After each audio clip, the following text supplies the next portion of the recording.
Good morning, welcome to a morning review. This is Kim Watson speaking on Wednesday the 29th of July. So looking at the euro dollar first, and yesterday we put in a sort of bearish harami sort of pattern here on the euro. It's quite a weak old day. We saw a bit of a retrace in the later sessions there, but for quite a long part of the day it was in the sort of sell-off stroke consolidation phase, and then finally pushed down. Now what we're seeing here is really just a bit of a continuation maybe at the moment of that initial sort of move. You see we'd started to sell off earlier on, we've consolidated through the morning, sold off, and then sort of saw a bit of a retrace. We're already breaking this sort of, if we were to be putting a trend line on across here, we've already broken that trend line through the Asian session.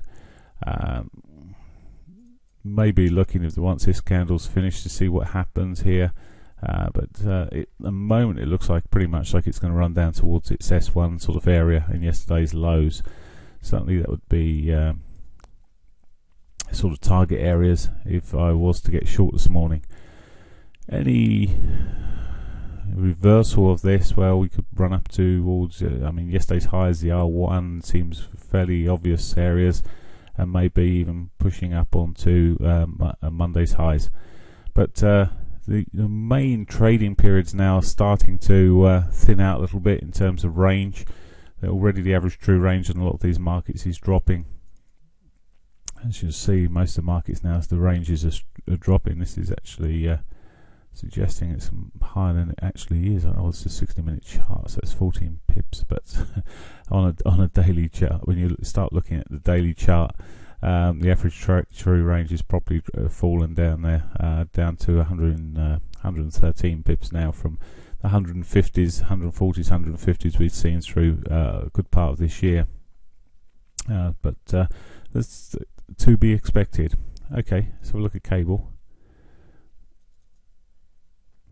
Okay, cable, I talked about the pivot swing yesterday. It did break up through the highs there and pushed on upwards. It did sell off initially, but it's at the moment just consolidating and dropping back a little bit here. We've got the daily pivot just below us here, which is a reasonable chance of being hit from this sort of level. Well, because of what we're seeing here, once the daily pivot's out of the way, I'd be watching for, if the daily pivot gets hit, I would be watching for reversals and a push up maybe for continuation of this move. At the moment the pound's reflecting a little bit of strength. The GDP figure came out yesterday at 9:30 there, and it pushed up the currency and consolidated, pushed up a little bit further.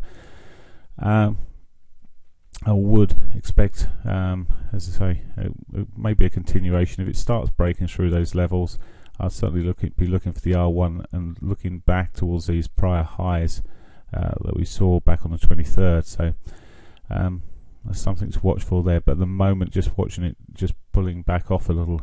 As I say, good probability of it hitting it daily at the moment. Okay, dollar yen. So the dollar yen gave up some of its, or the yen gave up some of its gains against the dollar, should I say, and the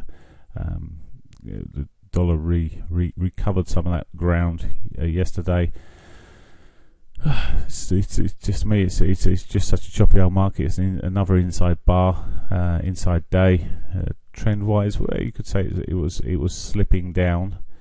We've got the FOMC out later, which is going to affect all of these pairings, so we could see quite a move later on at 7 o'clock this evening UK time. Where are we here at the moment? Well, we've already caught the daily pivot there. We've broken below it. If we were to strengthen, if the market was to strengthen, well, I think it's quite straightforward here in terms of looking, but it could go. This is one of those that so simply could go either way. Any sort of buying of the dollar, well, we could push up, break into yesterday's highs and maybe up to that R1 area. Any sort of weakening of the dollar, well, again, breaking the Asian session lows and then pushing down towards the S1, maybe even towards yesterday's lows again. But well, in a downward trend, a slight downward trend marginally, you'd almost expect the downside to win out on this sort of wedge type pattern, but it's not the clearest. As I've said for a while, the yen for me, it's not the easiest one to trade through the day always. It drifts quite a bit once it gets going, but doesn't always give the most cleanest signals. Okay, finally, Aussie dollar. Well, we've already seen it to have a little retrace as per usual. From a daily perspective at the moment, well, bullish engulfing yesterday, so well, and we've edged slightly higher than that yesterday's highs, but really it's whether it can continue the bullish side of things is a big question. My preference is to the downside, mostly with the Aussie at the moment, with the state of the Chinese economy. It's sort of having quite a knock-on effect on the Australian economy here, and as I say, it's easier to the downside effectively.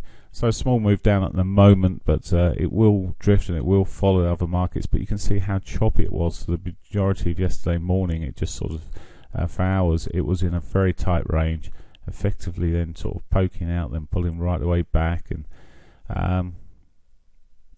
not at all an easy one to be following. So the best thing is for me is I just leave it alone. Okay, so news-wise, as I've already sort of said, we've got the FOMC statement out at 7 o'clock this evening, federal funds rate at the same time. There's not an expectation that this one will have any increases, but the statement itself may be worded slightly differently, giving them clues ahead, so traders will be watching that quite closely. It's expected, well, it may even sort of give some sort of more bigger hints of what's going to go on. Okay, so that's it for today. Hope you have a great one. I'll speak to you later, and speak to you in the morning actually. Bye for now.